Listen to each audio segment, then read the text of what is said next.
complexities of modern business debt, and then also now we're looking at, as the slide says here, is your business model viable as is? Okay, you have to excuse the backdrop. Apparently Britain's got talent. We've got some busker outside who thinks they've got some talent. Unfortunately they don't, but hey. So we're just going to wait a minute or so just to get a few more people to join us here, and then we'll get going in earnest. So I say the first webinar in this series, we were looking at the complexities of a business debt in today's world, you know, the mix of the peer-to-peers, the pressures that come from different angles and everything else. This is more looking at the viability of business, and we're going to go through it in a minute, but you might say, what gives you the right to assume you know how my business works or doesn't? Well, what I would say is we get 5 to 6 inquiries a day, and we start to find out various trends that are happening here and how it's affecting businesses. Also, what I'm going to go through in a minute is explain that we're having to look at the viability of businesses with clients, because that's going to be part of our due diligence process, because, you know, ultimately we want to survive and then flourish. But if we've got a model that's broken, an industry that's under severe pressure, then it starts to cause problems in terms of us actually doing our job. Thus, what I would say is our knowledge in the sphere. So we'll get going here. We're dead on 1 o'clock here. So that's me, that's Terry Bell. I'm essentially the principal and chairman of Bell & Company. We have a sister company called EU Property Solutions, and we deal in debt primarily. This is slightly outside our brief, and we talk about a couple other things such as mindset, and that's not psychobabble, it's what we find people need to get through, you know, when the pressure comes on as a business owner.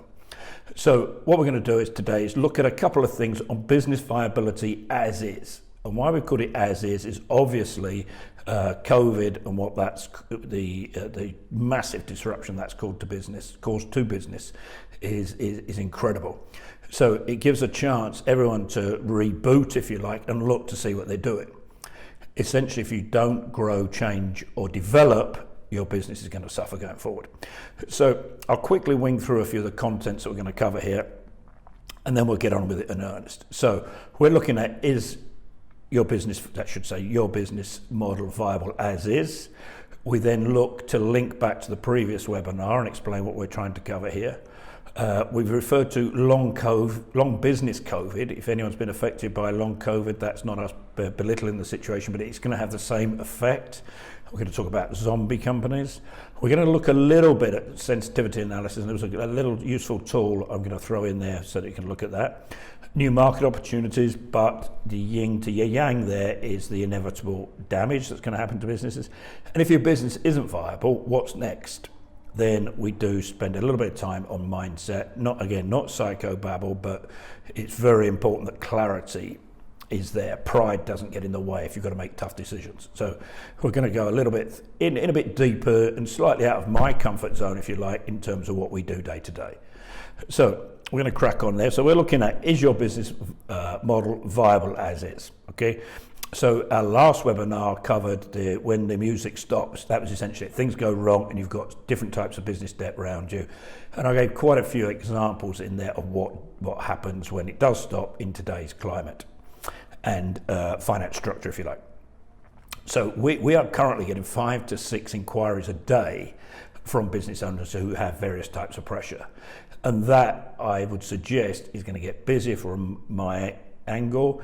That isn't said with any satisfaction. Obviously we'll be busier, and touch wood, we'll make a bit more money, but it gives me no satisfaction to have to report, unfortunately, despite all the BS and consumer surges and everything else, trouble's coming down the track. So that's the way it's going to be.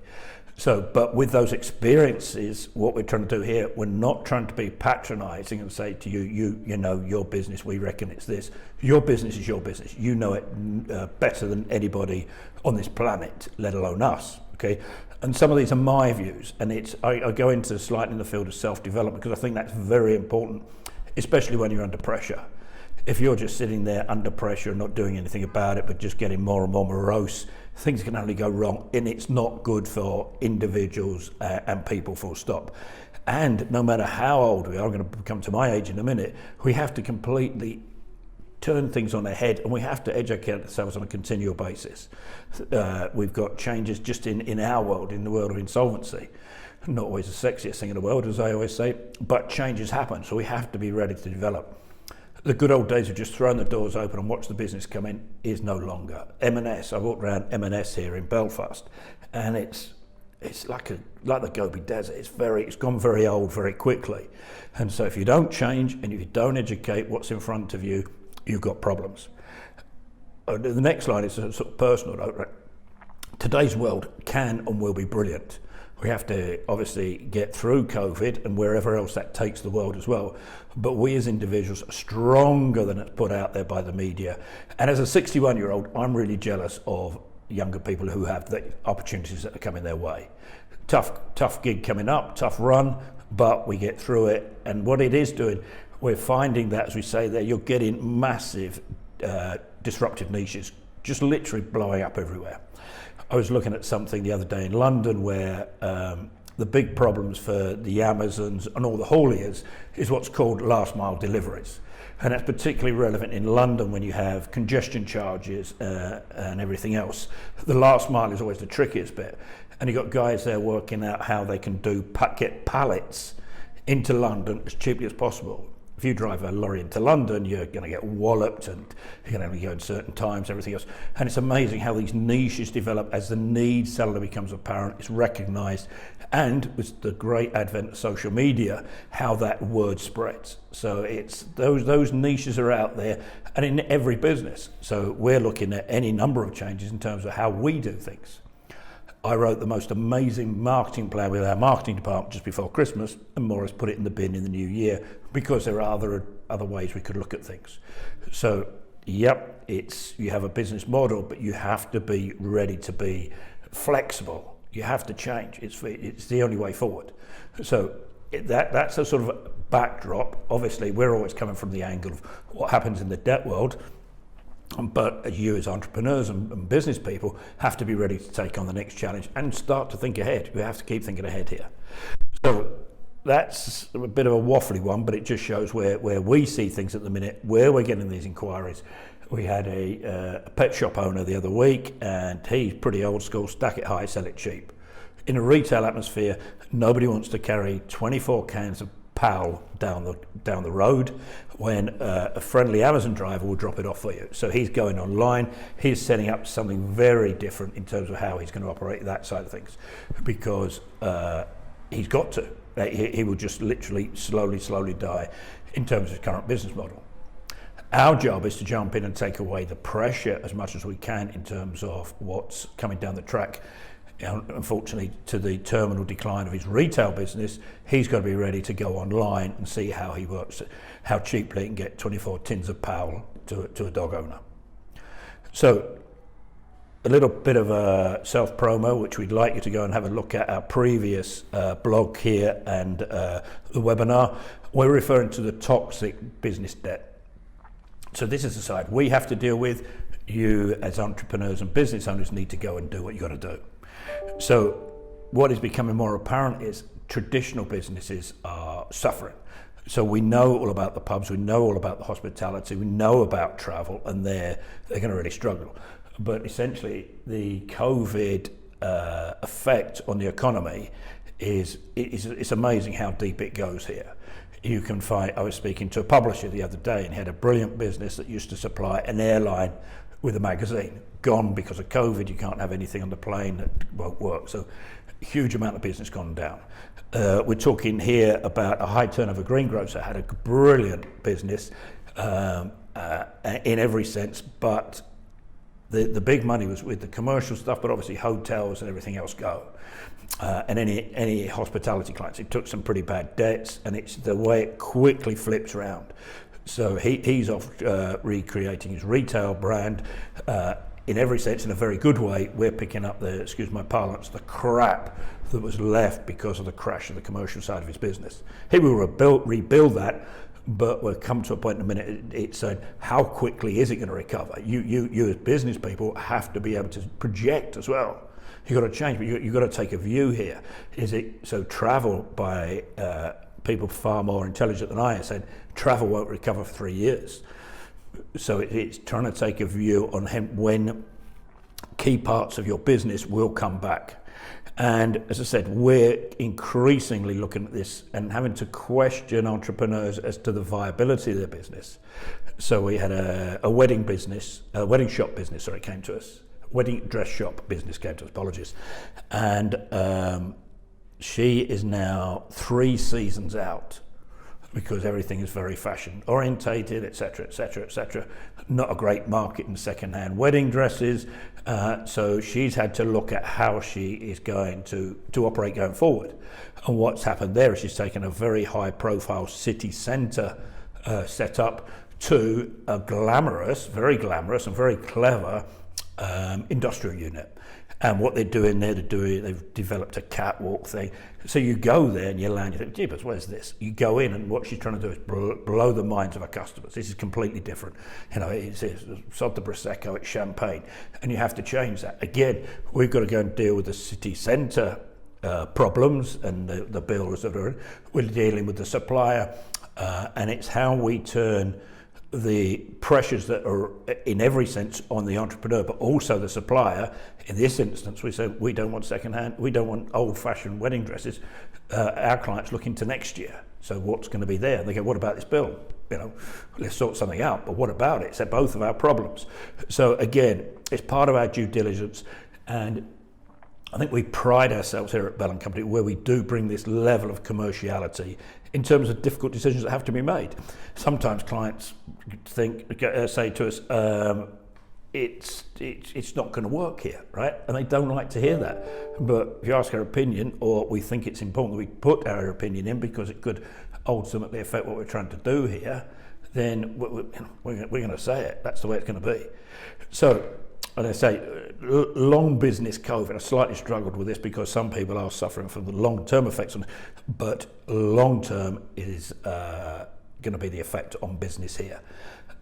You've got the complete closure. We did a webinar on Sybils and Bibbles. So you had coronavirus interruption loan and the bounce back loan.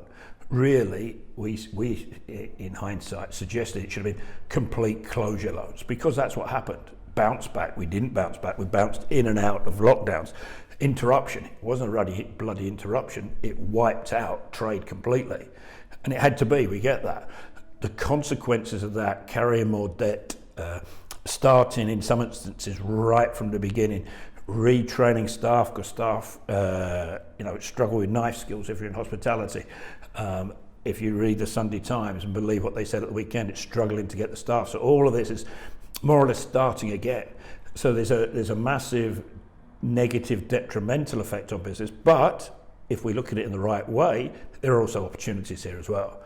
So recovery rate is going to be the key. We know about pubs, travel and hospitality, but all industries are being affected by many, many different things. We had a peer-to-peer property finance platform, easy to say, that has its own needs and brought pressures on some developers recently. We're acting for them. And it's the recovery issue wasn't our clients, it was actually the peer-to-peer platform. So it's just how this manifests itself and filters out. Brilliantly successful businesses taken out of the knees, and it's going to be a bit of a haul for those businesses because not only have they got to get back trading, they need profits yesterday.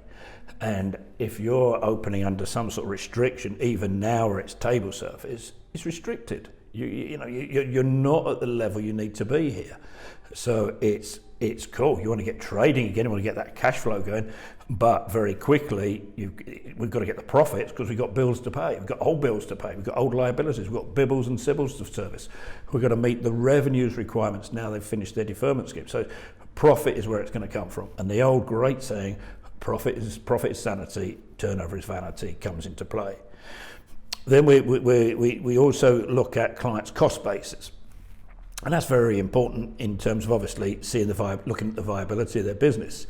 And what we particularly look at is controlling the variables, as we say in that little note there, in your favour as a business owner. Now, one of the main variables always is obviously the wage bill if you've got employees. But there are other things in there. You need to go and look at how much insurance cover you do need. Everything up for grabs. So you've got to look at honestly what you have in front of you business-wise. If you're a manufacturer, you've got to keep an eye on the currency as the pound goes strong against the dollar, for instance. Lots of moving parts again, and it's all part of the viability.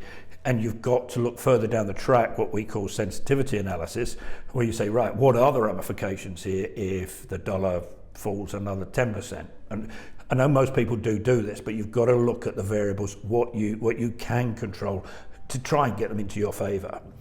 We get any number of inquiries a week about premises and the leases. Now, what we're finding, you have various sections. You have people, landlords that say, get stuffed, no forgiveness, you're doing what, just pay your bills, right?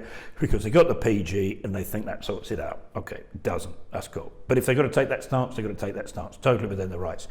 You get some landlords that are working very well, but now, or have worked very well during lockdown, but now they want their pound of flesh and some. So we want a proposal, how quickly are we going to get rid of these arrears?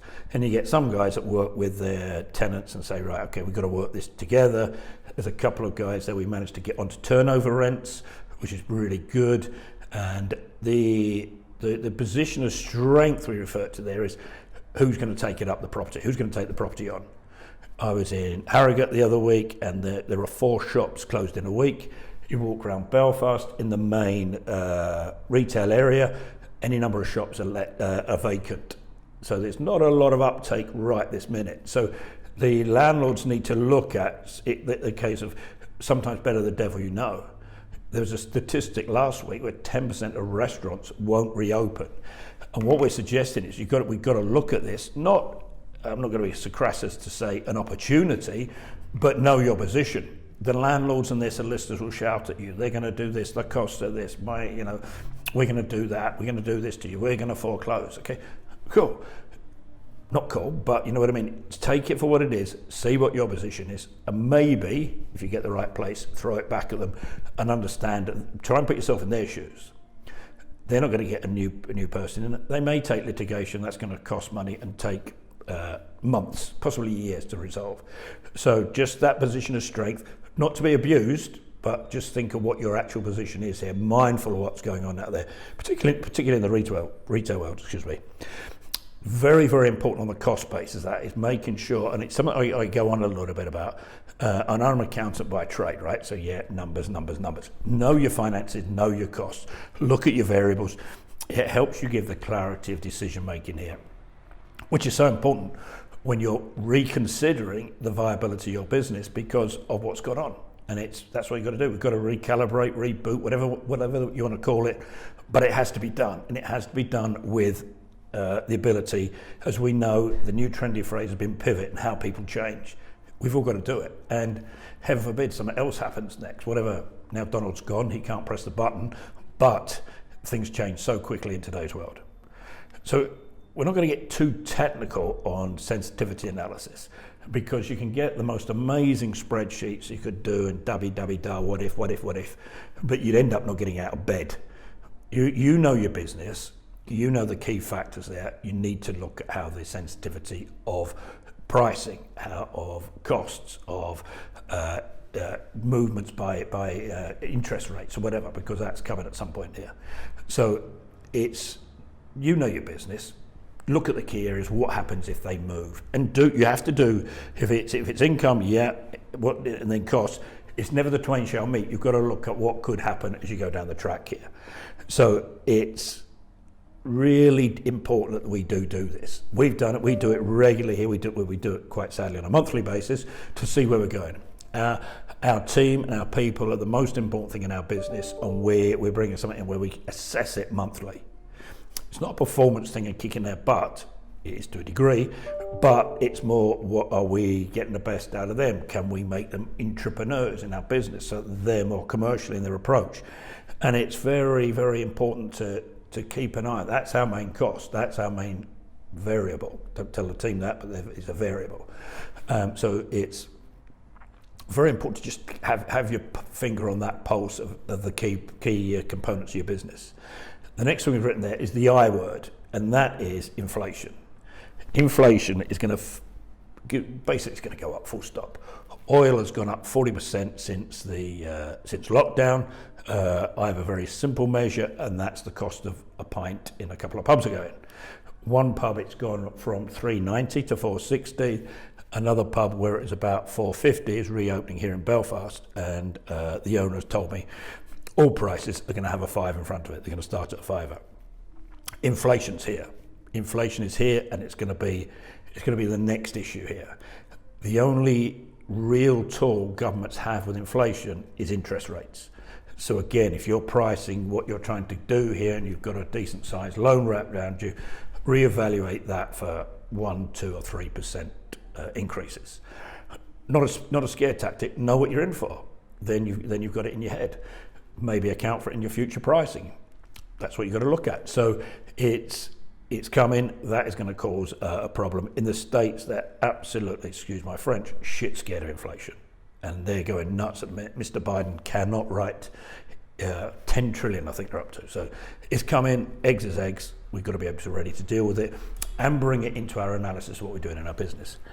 Now, I was doing a bit of research before, because these things apparently aren't thrown together, and I was looking around to see what there was in terms of sensitivity analysis and business assessment.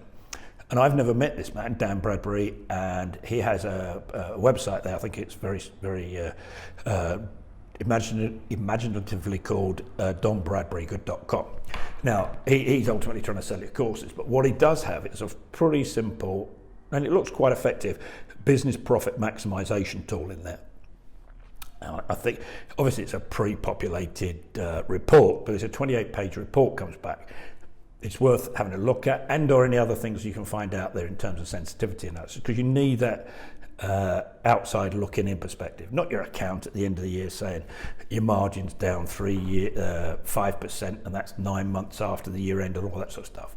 But again, try and find tools that can help you in terms of what you're trying to do here. And I say, that would look fairly user-friendly. They're English, so they're there to use. Something we're looking at, and we do quite a bit of marketing. That's our delivery here, and we're particularly strong on that in terms of we're down to now daily analysis and weekly analysis. So at the minute, for instance, I'll give you an example. We spend quite a bit with Google, and as I always tell my team, I didn't get a bloody Christmas card from them. And that's not working, but Bing is. And then you hear from outside parties, it's because that, again, you're still got to make your own mind up. But we have, for that instance, then we turned around last week and we decided to spend another £1,000 on Bing, because it seems to be going more towards our demographic, whatever that might be. So marketing spends are important. Most marketers come and say, in a recession, the last thing you want to do is cut back on your spending, also known as saving their jobs, but marketing has a big role to play in today's world, and the various forms it takes.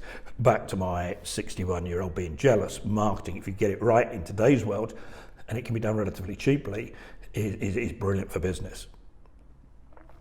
In terms of making your own mind up, I'm missing the business barometers there. But you know your business, you know what's going on there, you know your footfall, you know when it's quiet, you know when it's busy. A couple of things there. I use my own business barometer, so I go around and talk to people. One I've stolen and I keep an eye on now is called the Pret-a-Manger Index, which they're a very good food outlet, lunchtime sort of generally for cities. And at the moment that sits at 39%. So that's from pre-lockdown to today's level of trade is 39%. That will rise, but I doubt it'll ever get to 100% again, because city centres, the dynamic has changed completely. I was looking today in the Times, and they're talking about Ernst Young, EY as they're called now, trendily, looking at their staff spending 40% of their time going forward working from home. If you get any number of businesses doing that in an immediate locality, because usually they're centrally located, that's going to hit your sandwich shops, your coffee bars and everything else.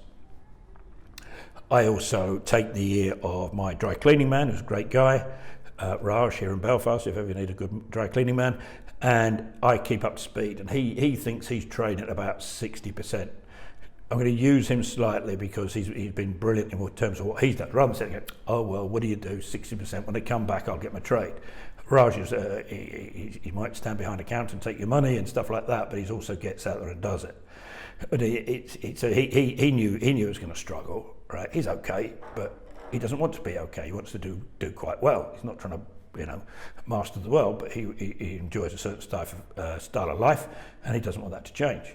So his gut instinct is going to take at least until October that his trade will come back more and more.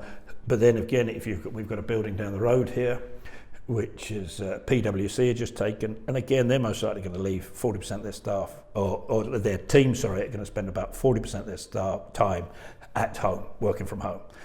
Takes the footfall away from the city, so consequently the likes of Raj will undoubtedly suffer.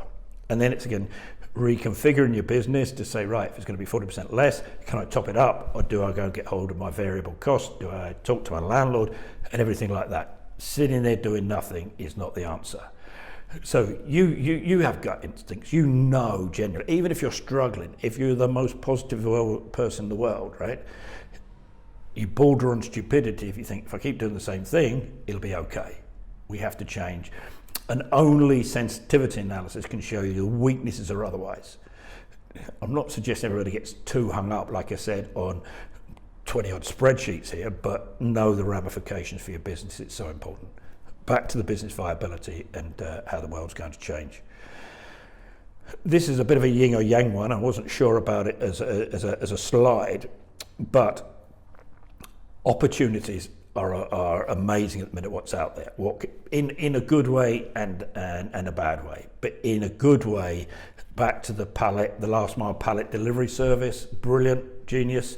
There's another one here where, and I think it's a Sussex town, I was trying to find the link for it, but some food delivery guys, call it Deliveroo, I don't know if it was, right? They work for Deliveroo, say, and they decided in their head they could make more money, and there are enough restaurants and takeaways and everything else for these. I think it's about 7 guys. If they, I think they were sitting there having a few pints one night. They said they should have their own delivery service, but for that town only. So they cut their rates back down, and then they massively marketed all local businesses. And basically, they run that town in terms of the delivery service. The Uber Eats, the Deliveroos, and dabby-dabby-da, not getting a look in. Some are, obviously, they've got their online facility, but these guys have done such a good job and provide a brilliant service, apparently, that they managed to take over that town in terms of the delivery opportunities when it comes to takeaway foods. And you see an extension of that slightly, as I'm amazed now, if I start quite early, so you come past a Greg's or a Cafe Nero or a McDonald's, and Deliveroo drivers are there at 7 in the morning. People are ordering their breakfast to be landed on their table, and it's another opportunity that sprung up. It wouldn't happen otherwise. So yeah, COVID, especially in the health sense, and for people that suffered, it's been really bad, but the opportunities are coming from it. So it's looking at that. Again, my dry cleaning man, Raj, there's a very technical phrase I go to my marketing people. They're fantastic we've analysed and cross-analysed the impressions on the AdWords campaign, dabby-dabby-da, going on and on. That's great, brilliant, that's the detail. But it's still the best marketing policy ever. It's called GOA, which is get off arse. So what Raj did, he's struggling, so he went down and he now provides laundry services for all commercial ships that come into Belfast. Not all, but a lot of them. And he's the go-to guy. He pays a commission to a guy that provides services and supplies the ships. He does the cleaning for them. Dry cleaning, he can turn it around and he's up and down in your van. And he's going to fill that gap. And then what he's hoping upon hope is when travel restrictions go, Belfast, prior to COVID, will suddenly become a go-to place in terms of the cruise ship trips and all the various stops. He's hoping to make sure he's around and has a good enough name that he can then make sure, I think we had about over 100 cruise ships come in the year before COVID. So it's a big market. It'll take time to develop, but he's ready then to act. I'm the man that sorts out dry cleaning in the docks, basically. So there's a do on a boat one night and red wine all down a suit, a dress, whatever.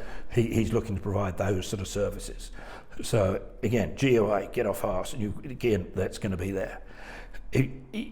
If you look at your business and it's falling and or failing, and you do nothing, there's only one inevitable outcome, and that is that your business is going to fail, and all the consequences and pain that come with it.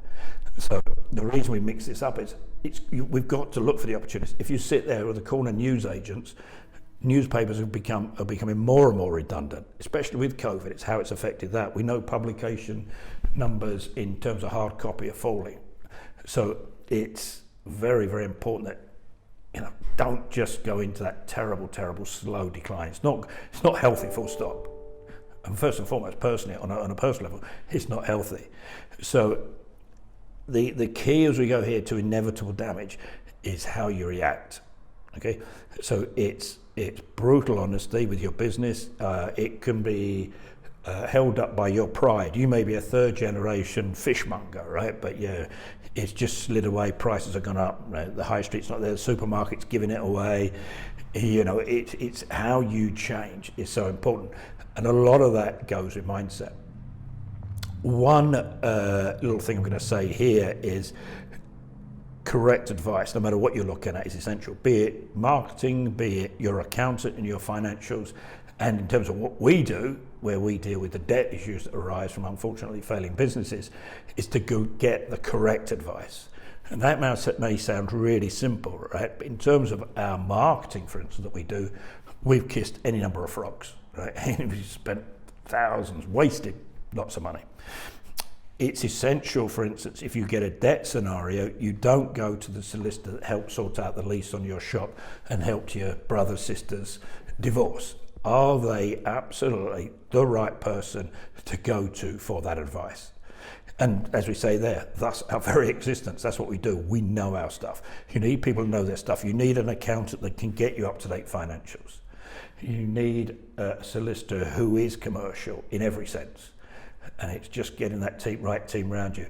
It helps limit the inevitable damage that some people are going to face here. So if a business is not viable, what next? Which is possibly the toughest question and usually the darkest unknown, because failure is not a great feeling.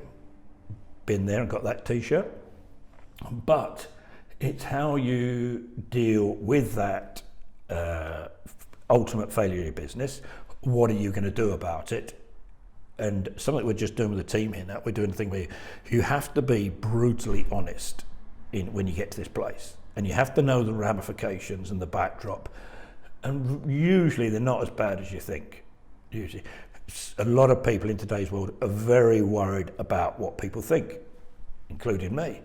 But you've got to look after yourself and your family first. And so with that, you have to get that brutal honesty. We use a phrase there, don't become a zombie. Don't go to work to make sure it survives, to placate a personal guarantee you have with a bank or a peer-to-peer. It's not healthy, it won't work, and you just survive. I helped a packaging company in the south here in Ireland, and they went to work every day to try and keep up the instalments on a bank loan, and then the bank said, right, it's basically they gave them a bit of a holiday and reduced the payments for 12 months, which they could just about afford, but they were absolutely banging their pan out. They were fucking 12-hour days, and sorry I swore there, but it's quite emotive, because these guys, you watch them age in front of you. So they were doing that, and then the bank said, no, we want more now, we want you to go back to a higher rate, okay? So they were beside themselves, and the only reason they went to work was to make sure that their guarantee didn't get called on. We showed them the commerciality and also the risks that go with saying, stick your loan, we can't do this is how we do it. And basically we set up a new entity and put the bank on a footing where we said, right, okay, bring your personal guarantee on and we'll deal with it. And we did. The guarantee was for about €700,000, and I think we got them about 150. But the guys were going up to work in that zombie mode, and they couldn't react to what was quite relatively simple solution. And very often you can't do it. In a minute, I'm going to use the phrase clarity, which if you're under pressure, that goes out the window. So don't become a zombie, right? Fear. This is a little bit of an American cliche. Feel the fear and do it anyway, right? If you live your life by fear and you're looking over your shoulder and you're worried and you don't know what's going to happen next, just feel it and do it anyway. It's going to happen, but take control. Be in control of it. Do that with the backdrop of knowing the full consequences. When we get clients come in, we have to tell them the full consequences, risks as well. If your home's at risk, your home's at risk. Okay, but it's what can we pull it back from that situation? And we use that hashtag at the bottom there, know the worst, achieve the best. So if somebody has received a bankruptcy petition and their family home is at risk, it's obviously that the home could go. It's managing that and how you deal with it. If you've got the fear and you're literally transfixed and you can't do anything, I don't know, you haven't told your family and everything else. Again, it's not healthy, but no, like I say, feel the fear and do it anyway. Plus, make sure you know the full, I should have made that capital there, full consequences of what's going on. Protect what's important to you. This is really obvious, but people don't. They go, right, I must pay him, must look after him, must do that, must do this, right? And then you forget your family, forget home. I was talking to a guy the other day, got a brilliant software company, and he's saying, right, I've got the wages for the staff, but my wife and I are going to go. Are not going to get ours. You have to get yours. You have to look after yourself. If you do it, it's a bad habit. You'll get used to it. Some people say pay yourself first. I'm not sure about that, but it's that sort of mindset needs to be looked at. And what's important to you is your assets. It's your home. It's your pension you work for, and everything else. But the nearest and dearest, not a cliche at all, are most important first. If you're going downhill, working like a zombie, fear it takes over your life, it will have an effect on you. It massively will have an effect on your family life. You're not human if it doesn't. So what's important to you first is you, your health, your family first maybe, then your assets, but get yourself, that's why you've got to look after yourself. And it's not when it going, whoa, let's all go for a run on all this. Got to look after yourself. If you're in bad form, if you're drinking a half bottle of whiskey and a full bottle of whiskey, whatever you're drinking, right? It's gonna take its effect on you, 100%. So you can't carry on your life like that. It's so important you look after yourself and how you react. Plus, you've got to nearly be like a mental athlete for this. You've got to have the agility. If you've got the zombie on you, you've got the fear, you've taken to drink, you're not in good form, you're going to blubber in loose and you have no energy, you're going to fail anyway. You've got to have the best chance to be able to get out of a situation. So that's why, if it's not viable, be honest, get yourself ready, start preparing for battle, as we say. So, as we say there, know the worst, achieve the best. Little bit, this isn't evangelical, let's get the guitars out and play along here, right? Mindset is so important, what you're doing. If you know what the worst that can happen is this, right? At some point you sit down and go, that isn't actually that bad. If you're worried about what Trevor might say at the school gate, sod Trevor, if your house is under threat, you can still go and rent a very nice house. You're still going to have 4 walls and a roof. And if you can get to that place, nearly a place of some sort of peace of mind, you're a different animal. Then your mindset's ready. Then, as we got there, and I'm going to sort of slightly mix this one up, but clarity is vital. If you can't have the clarity to see what's in front of you, bad and good, you're not going to get through it, and it's going to hurt. Pride is an awful thing in these instances. I understand pride fully, but it jaundices so many views, and it badly affects decision making for sure. So don't let pride, I'm not saying it's not important, but don't let pride be the deciding factor. That's why a lot of say 2nd and 3rd generation farmers struggle when they get into problems here, because they carry the legacy and the pride of what dad, granddad, great-granddad did before, and it's on their watch, and the pride overtakes everything else. And we've seen lots of instances where it's broken many a good man and woman. Full consequences, we said there, full financial consequences are vital. It's amazing if you can get that clarity, and if it did go wrong, you don't worry about every bill out there, the supply, the rates, that electric, da-di-da-di-da. Suddenly think, how much do I need to run my house? You'll be amazing how cheaply every now and again you can run your own house. So get those full financial consequences together, then attack the problem and be in control. That's what you've got to do. You've got to be in control of what you're doing here. And then with that clarity in mind and whatever you are good at, then the opportunities will come. If you've got to look at going from being a greengrocer but you're very good on shakes and you can retail them, brilliant. An example I got here where we had a gym owner who was very heavily geared, lots of borrowings. All the kit was on lease, literally the walls and the floor was on lease. The lease obviously for the building was there and everything was on the drip. Our client, he struggled with this a lot to begin with because he's quite high profile, or thought he was. And what will people think, right? What will people think? What will people think if it's COVID? You're a stat in terms of terrible incidents. Now, what we got this guy to do is say, right, we got the problem. We're still dealing with touch wood. We've just got one particularly arsey creditor, but we've gone through about 15 of them and we've sorted.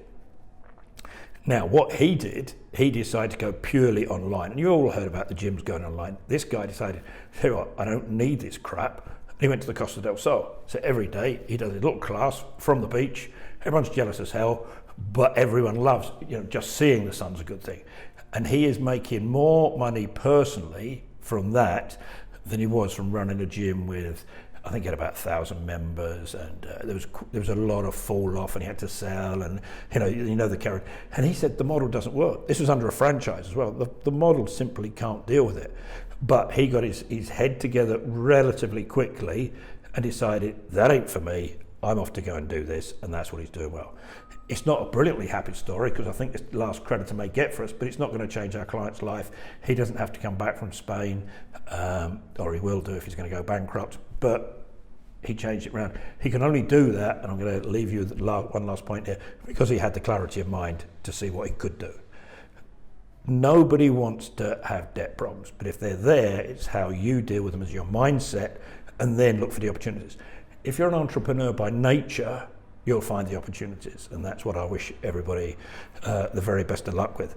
It's a bit of a rambling one there, but I think it's very important to get some of these points, because I say, well, this is what we're finding from business men and women out there. So we're sharing our findings with you, and you might think that's a waste of time, but it's very important. There's some depth in terms of what we're saying there. That's our last slide there. That's us. Anything you want to discuss around the webinar, anything, hopefully I didn't upset anybody. Excuse the F-bomb in the middle there, but it's sometimes this is an emotive carry on what we do. We're here to help anybody that's got debt problems. And if they want to come on the back of this webinar, we'll talk to them for nothing. If people want to act for them, obviously there'll be fees. But on the backdrop of that, that's what we do. So any debt problem, give us a shout. If we can help, we will. Invariably we can. And wish you good luck, and I'll speak to you soon. Thanks for your time. Cheers then. Bye.